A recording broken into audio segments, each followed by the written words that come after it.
E aí pessoal, tudo beleza? Meu nome é Alexander, sejam todos muito bem-vindos ao canal Esperare.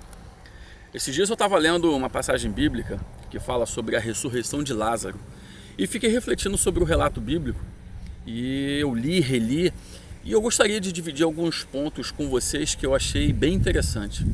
Mas antes eu gostaria de pedir para vocês curtirem esse vídeo, se inscreverem no canal, compartilhar esse vídeo para que ele alcance mais pessoas. O texto que eu vou ler agora com vocês se encontra no livro de João, capítulo 11. Eu vou ler do versículo 1 ao 6, depois do 11 ao 15 e depois do 17 ao 18. Estava enfermo Lázaro de Betânia, da aldeia de Maria e de sua irmã Marta. Esta Maria, cujo irmão Lázaro estava enfermo, era a mesma que ungiu com bálsamo o Senhor e lhe enxugou os pés com seus cabelos. Mandaram, pois, as irmãs de Lázaro dizer a Jesus: Senhor, está enfermo aquele a quem amas. Ao receber essa notícia, disse Jesus: esta enfermidade não é para a morte, e sim para a glória de Deus, a fim de que o Filho de Deus seja por ela glorificado. Ora, amava Jesus a Marta e a sua irmã e a Lázaro. Quando, pois, soube que Lázaro estava doente, ainda se demorou 2 dias no lugar onde estava. Agora nós vamos ler do verso 11 ao 15. Isto dizia e depois lhes acrescentou: nosso amigo Lázaro adormeceu, mas vou para lá para despertá-lo. Disseram-lhe, pois, os discípulos: Senhor, se dorme, estará salvo. Mas Jesus, porém, falara com respeito à morte de Lázaro. Mas eles supunham que tivessem falado do repouso do sono. Então Jesus lhes disse claramente: Lázaro morreu, e por vossa causa me alegro de que lá não estivesse, para que possais crer, mas vamos ter com ele. Agora eu vou ler do verso 17 ao 18. Chegando Jesus, encontrou Lázaro já sepultado, havia 4 dias. Ora, Betânia estava a cerca de 15 estádios perto de Jerusalém. Percebo que existia uma certa preocupação na casa de Marta e de Maria, justamente porque o seu irmão Lázaro estava doente. Elas, ao verem o estado de doença em que o seu irmão se encontrava, vendo a sua dor, a sua aflição, elas enviam uma mensagem até Jesus. E vocês repararam que não foi uma mensagem qualquer? A mensagem era que o amigo de Jesus, aquele a quem Jesus amava, estava doente. Só que o que causa um certo estranhamento no texto é que Jesus não demonstrou nenhum tipo de pesar ou preocupação ao receber essa notícia. A distância de onde Jesus estava até a casa de Marta e de Maria era de aproximadamente 3 quilômetros, ou seja, não era longe. E ele ainda ficou mais 2 dias no lugar onde estava. E a única resposta que ele deu foi a seguinte: olha, essa doença não é para a morte, e sim para a glória de Deus. Existiu um contexto naquele período em que os seus discípulos e outras pessoas que estavam ao redor de Jesus, eles nutriam algumas dúvidas sobre ele. Os discípulos não conseguiam entender essa atitude de Jesus e se lembraram da morte de João Batista e na maneira como ele havia morrido, sozinho, na prisão, abandonado e decapitado. E os discípulos questionavam se Jesus realmente era o Messias, se ele realmente era o Filho de Deus, o Cristo que viria ao mundo para poder nos salvar. Nesse período, essa dúvida pairava sobre eles. Jesus, sabendo do que se passava na mente e no coração dos seus discípulos, vai conversar com eles. E na maior calma, tranquilidade, ele diz o seguinte: olha, o nosso amigo Lázaro dorme. Interessante que nesse contexto Jesus ele encara a morte dos salvos, daqueles a quem ama, como um sono, como um descanso. E os discípulos, sem entender muito bem do que Jesus estava falando, dizem o seguinte para ele: olha, Senhor, se Lázaro está dormindo, então está tudo tranquilo, né? O problema já passou. Então Jesus fala para eles abertamente: olha, Lázaro morreu. E aqui eu não sei se vocês perceberam, mas nós encontramos o primeiro grupo de pessoas. Pessoas que trabalham para Jesus, por Jesus e com Jesus, mas que apesar de estarem ali o tempo todo ouvindo a sua voz, o tempo todo vendo os seus milagres, ainda nutrem, né, algum tipo de dúvidas sobre ele, mesmo que eles estejam ouvindo a sua voz. Agora nós vamos ler João, capítulo 11, versículo 21 ao 29. Disse Marta a Jesus: Senhor, se estiveras aqui, o meu irmão não teria morrido. Mas também sei que, mesmo agora, tudo quanto pedirdes a Deus, Deus te concederá. Declarou-lhe Jesus: teu irmão há de ressurgir. Eu sei, replicou Marta, que ele há de ressurgir na ressurreição do último dia.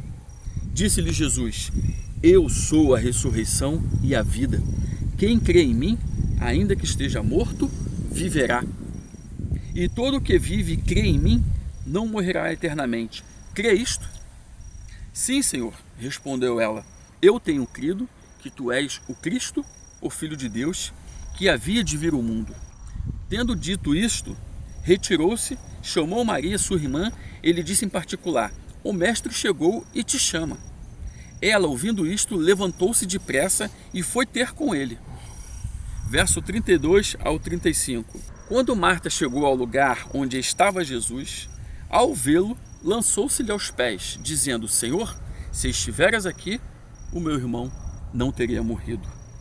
Jesus, vendo-a chorar, bem assim os judeus que a acompanhavam, agitou-se no espírito e comoveu-se, e perguntou: onde o sepultastes? Eles lhes responderam: Senhor, vem e vê. Jesus chorou. Jesus, junto com os seus discípulos, vai para Betânia. Chegando lá, ele fica na entrada da aldeia e envia uma mensagem até Marta. Ela, ao saber que Jesus estava ali, ela sai de fininho, sem que ninguém perceba, e ao ver Jesus de longe, ela corre ao seu encontro, se ajoelha diante dele e diz o seguinte: se o Senhor estivesse aqui, o meu irmão não teria morrido. Muitas das vezes, quando estamos passando por algum momento difícil em nossas vidas, seja por causa de algum problema financeiro, seja por causa do desemprego, talvez por algum problema de saúde, por problemas de relacionamento ou algum problema familiar, muitas das vezes, em situações extremas em nossas vidas, vamos até Jesus e falamos para eles as mesmas palavras que Marta falou: se o Senhor estivesse aqui, o meu irmão não teria morrido. Se o Senhor estivesse aqui, eu não estaria passando por isso. Porque todos os problemas que eu tenho, eu só os tenho porque o Senhor não está aqui. Onde o Senhor estava, onde eu mais precisei de ti. Marta joga em cima de Jesus toda a sua dor, toda a sua frustração, porque Jesus não estava presente no momento mais difícil de sua vida. Existe um poema que todos vocês devem conhecer que se chama Pegadas na Areia. Ele retrata bem esse momento difícil que Marta e Maria estavam passando. Ali conta a história de um homem que teve um sonho e sonhou que estava caminhando na praia com Deus. E no céu passavam as cenas de sua vida. E ele percebeu que todas as coisas estavam dando certo. Ele estava satisfeito com o seu trabalho, ele estava satisfeito com a sua família, ele estava bem financeiramente, ele desenvolvia um bom relacionamento com Deus. E nesse momento maravilhoso de sua vida, ele olha para trás e eram deixadas 2 pares de pegadas na areia. Uma era dele e a outra do Senhor. Mas de repente, a sua vida começa a mudar, ela toma um outro rumo. E vem o desemprego, os problemas financeiros, os problemas familiares, e o relacionamento dele com Deus já não era mais o mesmo. Então ele olha para trás e vê apenas um par de pegadas na areia. Ele se entristece com isso e vai reclamar com Deus e diz: por que no momento mais difícil da minha vida o Senhor me abandonou? Quando eu mais precisava de ti, eu olhei para trás e vi apenas um par de pegadas na areia. Onde o Senhor estava no momento que eu mais precisei de ti? E Deus então responde para aquele rapaz: meu filho, no momento mais difícil de sua vida, no momento em que você mais precisava de mim e que você olhou para trás, realmente só existia um par de pegadas na areia. Mas elas não eram suas, elas eram minhas. Porque foi exatamente nesse momento difícil de sua vida que eu te carreguei no colo. Voltando agora para a história de Lázaro. Jesus chega para Marta e diz o seguinte: Marta, o seu irmão vai ressuscitar.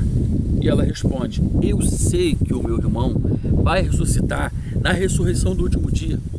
E Jesus, de uma forma extraordinária, espetacular, diz: Marta, eu sou a ressurreição e a vida.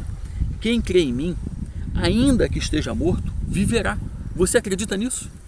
E Marta responde: Senhor, eu tenho crido que tu és o Cristo, o Filho de Deus. Marta, ela não tinha dúvidas de que Jesus era o Messias, de que ele era Deus. Ela só não conseguia entender por que Jesus havia abandonado ela no momento mais difícil de sua vida.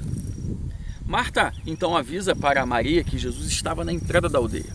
Maria sai de casa e toda a multidão que estava na casa dela vai atrás dela. Ela, ao ver Jesus de longe, ela corre ao seu encontro, se ajoelha diante dele e diz o seguinte: se o Senhor estivesse aqui, o meu irmão não teria morrido. Qual é a diferença da atitude de Maria para a atitude de Marta? Nenhuma. As duas estavam passando por problemas e as duas achavam que Deus havia abandonado elas. E toda vez que estamos passando por alguma dificuldade e achamos que Deus nos abandonou, estamos tomando a mesma atitude que Marta e Maria tomaram naquele dia. Se o Senhor estivesse aqui, o meu irmão não teria morrido. Essa foi a indagação daquele homem no poema. Essa foi a indagação de Marta e de Maria. E muitas das vezes, essa é a nossa indagação, o nosso questionamento. E aqui nós encontramos o segundo grupo de pessoas. Pessoas que servem a Deus fielmente e por serem amadas por Jesus, acham que nunca vão ter problemas ou dificuldades. E quando passam por alguma dificuldade na vida, acham que Deus as abandonou. Nós precisamos entender que servir a Deus não é garantia de que não vamos ter problemas. Servir a Deus não é garantia de que não vamos ter dificuldades. O próprio Jesus disse: no mundo tereis aflições, mas tem de bom ânimo, eu venci o mundo. Ainda que eu ande pelo vale da sombra da morte, não vou temer mal algum, porque tu estás comigo. Essa é a promessa do nosso Deus, de que quando estivéssemos passando por alguma dificuldade, Ele estaria conosco. E Ele está aí com você, te guardando, te protegendo e te guiando. Você crê nisso? E a prova está aqui. Jesus chega para elas e pergunta: aonde vocês colocaram Lázaro? E elas respondem: vem ver, Senhor. Jesus então, vendo a aflição delas, vendo toda aquela multidão chorando, ele se comove com a dor daquelas pessoas e Jesus chora.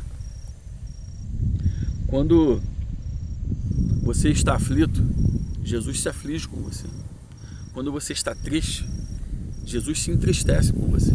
Quando você chora, Jesus chora com você. Ele conhece a sua dor. Ele conhece a sua aflição. Eu queria dizer para vocês o seguinte: os amigos de Jesus, aqueles a quem Jesus ama, também ficam tristes, eles também choram, eles também passam por problemas, eles também ficam doentes, eles também morrem. Mas eu queria dizer para vocês que os amigos de Jesus, aqueles a quem Jesus ama, hão de ressuscitar na manhã da ressurreição, quando Cristo voltar. Jesus estava chorando por toda aquela situação que estava acontecendo. E muitos dos que estavam em volta de Jesus, vendo ele chorar, o criticaram, dizendo: não podia ele, que curou um cego, fazer também com que este não morresse? E aqui a gente encontra o terceiro grupo de pessoas. Pessoas que não querem nada com Jesus, mas que ficam em volta apenas para criticar. Só abrem a boca para colocar defeito e para cobrar. Não foi diferente com Jesus, não é diferente comigo e não é diferente com você. Por mais que você seja correto, por mais que você faça algo de bom, sempre vai ter alguém para te criticar, para poder te cobrar, para poder colocar defeito em tudo que você faz. E normalmente esses tipos de pessoas são as pessoas que não fazem nada, que não produzem nada na vida, mas estão prontas para nos criticar e para poder nos cobrar. Jesus, ele ignorou isso. Nós também devemos ignorar. E ele foi até a sepultura de Lázaro. E chegando lá, existia uma grande pedra cobrindo a porta da entrada da sepultura. E Jesus manda remover a pedra. Marta alerta a Jesus que Lázaro já estava morto há 4 dias. Ou seja, já estava entrando em processo de decomposição. Já estava começando a feder o cadáver. E Jesus chega para ela e diz: eu não te falei que se você acreditar, você vai ver a glória de Deus? Eu não sei qual é a pedra que existe no seu caminho, mas Jesus vai remover. Se você acreditar nisso, você vai ver a glória de Deus. a pedra foi removida. Jesus então chega para aquele primeiro grupo de pessoas que eram seus discípulos, que duvidavam que ele era o Messias, e diz o seguinte: para que vocês saibam que eu sou o Messias, que eu sou o Cristo, que eu sou Deus. Ele vai para aquele segundo grupo de pessoas, que era Marta e Maria, que achavam que Jesus havia abandonado elas, e diz o seguinte: para que vocês saibam que eu estou com vocês nos momentos mais difíceis de suas vidas, bons ou ruins. E vai para aquele terceiro grupo de pessoas, que eram aquelas pessoas que só sabiam cobrar, criticar e colocar defeitos, e diz o seguinte: para que vocês saibam que eu tenho poder para curar um cego, e que além de ter poder para curar um cego, eu também tenho poder para dar a vida, e além de ter poder para dar a vida, eu sou o vencedor até da morte. Lázaro sai para fora, ressuscita. E Lázaro ressuscita, não como aquele homem doente que havia morrido há 4 dias, mas ressuscita como um homem transformado e revigorado pelo poder de Deus. Mas não era Lázaro que precisava ser ressuscitado naquele dia. Quem precisava ser ressuscitado naquele dia era a fé dos discípulos, que duvidavam que Jesus era o Messias. Mas era a fé de Marta e de Maria, que achava que Jesus tinha abandonado elas. Era a fé daquelas pessoas que só sabia cobrar e criticar e colocar defeitos. Eu não sei qual é o momento da sua vida hoje. Eu não sei qual é a tua dor, qual é a tua aflição, qual é o teu problema. Mas de uma coisa eu sei: que a minha fé precisa ser ressuscitada em Jesus. Nós precisamos ir até o doador da vida e pedir para que ele ressuscite a nossa fé, porque sem fé é impossível agradar a Deus. E sem fé iremos perder, porque fé é a vitória. Que a cada dia a gente vá até Jesus com humildade e peça a Ele que faça esse milagre em nossa vida, porque o justo viverá pela fé. E por hoje é só, pessoal. Que Deus abençoe a sua vida e fortaleça a nossa fé em Deus. Um grande abraço a todos. Valeu!